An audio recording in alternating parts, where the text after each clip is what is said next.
aujourd'hui, Oumar Sylla, c'est un père qui manque à ses enfants. C'est des enfants qui commencent à perdre l'image de leur père et qui, tout ce qu'ils demandent aujourd'hui, c'est de retrouver leur père sain et sauf. Demander où est papa, c'est la fête des pères qui vient de passer. Mon fils, il ne savait pas quoi dire à l'école. Tout ce que nous avons appris, c'est de bouche à oreille et nous n'avons pas été contactés par rapport à ça et aucune enquête n'a mené aucun fruit. Mesdames et messieurs, nous sommes avec Madame Sylla Awa Doucouré, l'épouse de Fonike Mengen. Nous célébrons tristement le 10e anniversaire de sa disparition le 9 juillet 2024. Donc, elle est venue spécialement célébrer, en tout cas avec la communauté guinéenne vivant à Paris, organisée en tout cas par le Front National pour la défense de la Constitution en collaboration avec l'ONG Tournons la Paz. Bonjour Madame Sylla. Bonjour. Merci d'avoir accepté cet entretien. C'est 2 ans de disparition depuis que votre mari a été enlevé dans votre domicile. Vous n'étiez pas là. Vous avez des enfants. Comment vous vivez cette situation? Comme je le disais tantôt, ça fait 2 ans maintenant que Oumar Sylla n'est pas là. Et aujourd'hui, Oumar Sylla, c'est un père qui manque à ses enfants. C'est des enfants qui commencent à perdre l'image de leur père et qui, tout ce qu'ils demandent aujourd'hui, c'est de retrouver leur père sain et sauf. Est-ce que depuis cette disparition, vous n'avez aucune information en ce qui concerne les autorités? Jusqu'à aujourd'hui, nous n'avons aucune nouvelle, on n'a reçu aucune information concrète.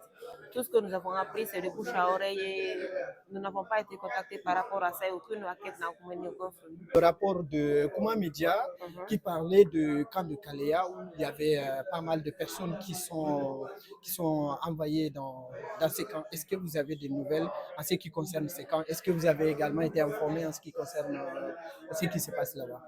Aujourd'hui, je ne peux rien affirmer ou infirmer. Okay. Tout ce que je sais, c'est que Oumar Sylla a été porté disparu depuis le 9 juillet. Il a été kidnappé avec Biloba. Et à la date d'aujourd'hui, nous n'avons reçu aucune information officielle. Tout ce que je demande, c'est qu'on puisse les retrouver et qu'ils puissent être mis en liberté. Alors, vous vivez avec la famille de Fonike Mengen.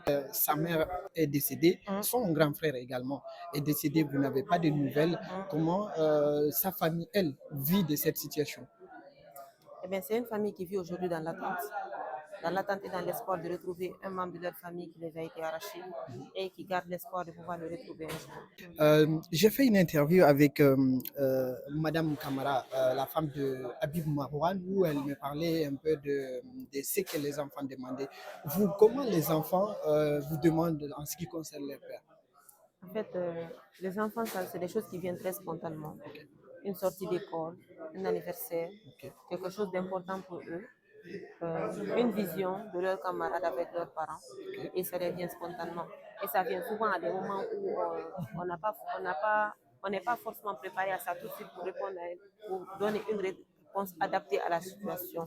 Souvent, on est obligé de faire avec et d'improviser. Et ce n'est pas toujours très simple. Quelles sont les questions les plus souvent qui reviennent aux enfants?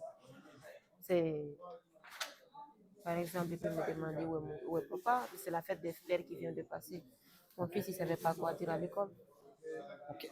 Est-ce qu'à chaque fois, il vous retrace un peu, il vous parle de ce qu'il échange avec ses amis à l'école? Il ne s'en souvient plus de son père.